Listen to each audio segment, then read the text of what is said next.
Let's get comfy. It's time for birth story number 2. Before we go any further, I want to say something on birth trauma. I was under the impression that birth trauma had to be something really, really intense or hugely different, like having a cesarean when you wanted an unmedicated home birth, right?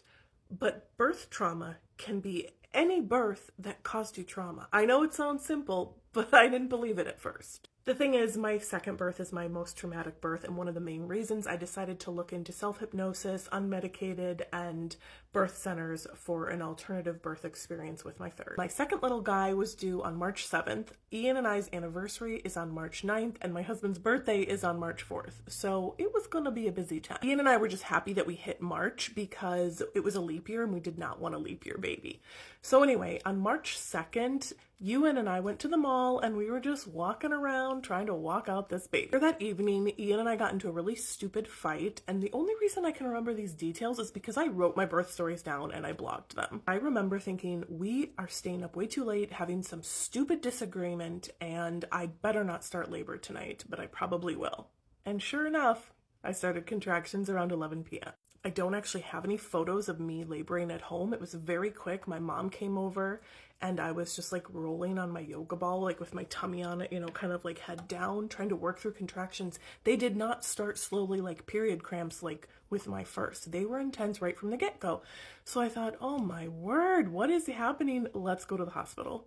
My notes say we arrived around 1:15, so I guess we did stay home for a couple hours, but we had to go through the ER, and they tried to get me to sit in a wheelchair, but I made them stop every time I had a contraction because the only way the contractions were bearable is if I was standing. It was very quiet in triage at that time, so I had a lot of nurse attention. They checked me, and I was 3 to 4 centimeters.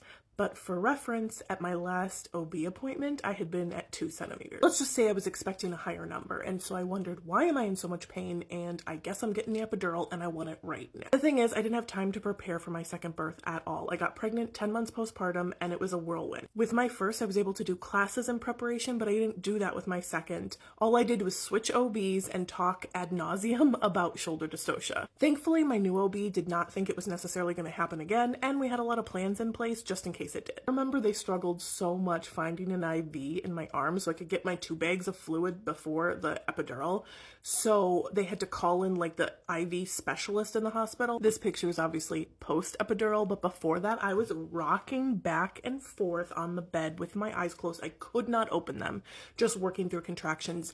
And I remember one of the nurses looking at my chart and she's like, wow, you're not getting much of a break, are you? And I'm like, no, I am not. Finally, we get an IV placed, we get 2 bags of fluid and an epidural, and it's 2:45 a.m. and I am happy. At this point, my mom had arrived at the hospital after my dad took over watching our oldest, and so we were able to get this photo and this photo. Soon it was time to relax and watch some TV. I do remember at this point feeling like, wow, this epidural is strong. Like, I couldn't wiggle my toes, I couldn't feel my legs at all. I felt like a dead fish every time they tried to roll me from each side. I was 5 centimeters when they checked me at 4 a.m., and then my hubby had written in his notes that I got meds for low blood pressure and that it was sleepy time, so I guess I took a nap. At 6 a.m. I was 8 centimeters, but not for long. Did you know this, that sometimes your water bag has stretched your dilation so much that it goes down when your water breaks? That's what happened to me. I went from 8 centimeters before they broke my waters to 6 centimeters, and I was like, what is going on? How is this even a thing? But thankfully, I was progressing well because at 7 a.m. I was already up to 9 centimeters, and then at 9:35 a.m. I was at 10 centimeters and 0 station. Of course, she had me labored down for an hour because, say it with me, Stephanie's babies don't drop. At 10:35 a.m. she's like, let's do some practice pushes, and I do want to point out that my OB stayed on after her shift ended that morning,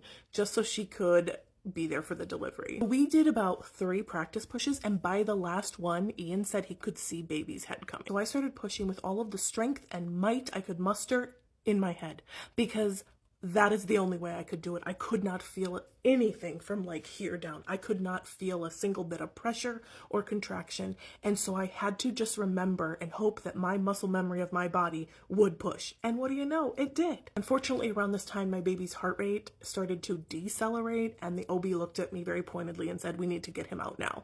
And thankfully, 10 minutes later, he was out. My Fitzy was born at 10:48 a.m. on March 3rd, 2016. While it was incredibly exciting and relieving and wonderful, he did also get stuck at his shoulders, so I experienced my second shoulder dystocia. Now, interestingly, Fitz was 9 pounds even at birth and Ewan was 7'14", and they both got stuck. And Fitz, he was only stuck for like 30 seconds. I had a midwife tell me later that they don't really count it if it's that short, but I will not be making any medical commentary on what or what is not a shoulder dystocia.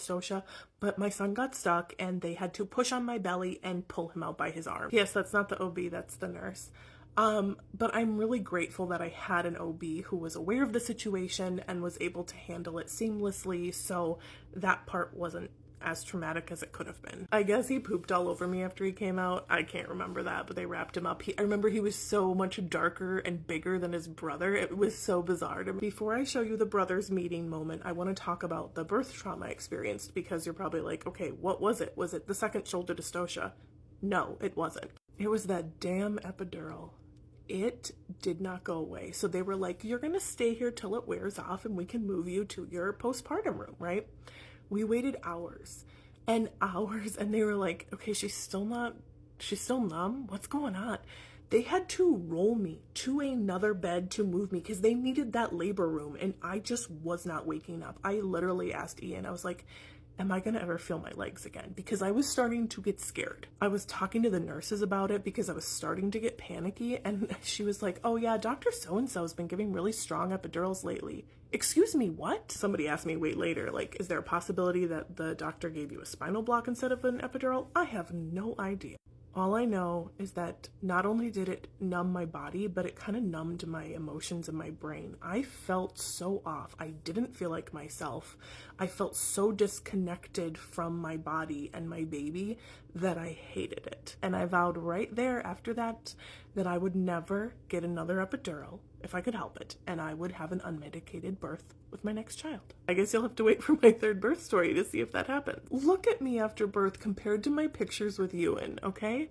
The next day, the boys got to meet on Ian's birthday, and it did not go well. Ewan was clutching his Elmo and just wanted mommy and was like, why is my mother in this hospital bed? And he was super uncomfortable. I think we recorded it, but I won't be sharing it because it didn't go the way I wanted, but that's okay. We respect where he was at that time, and that was not excited about being in a hospital meeting his baby brother. First photo is a family of 4. It's like he's saying, no mom, I'm not feeling this. I don't wanna, but don't worry, we'll be best friends soon. It's really wild to go through and like look at all these old photos of my birth experiences, but I probably have the least like actual memories from this birth, and that is why it is my most traumatic. Thanks for listening.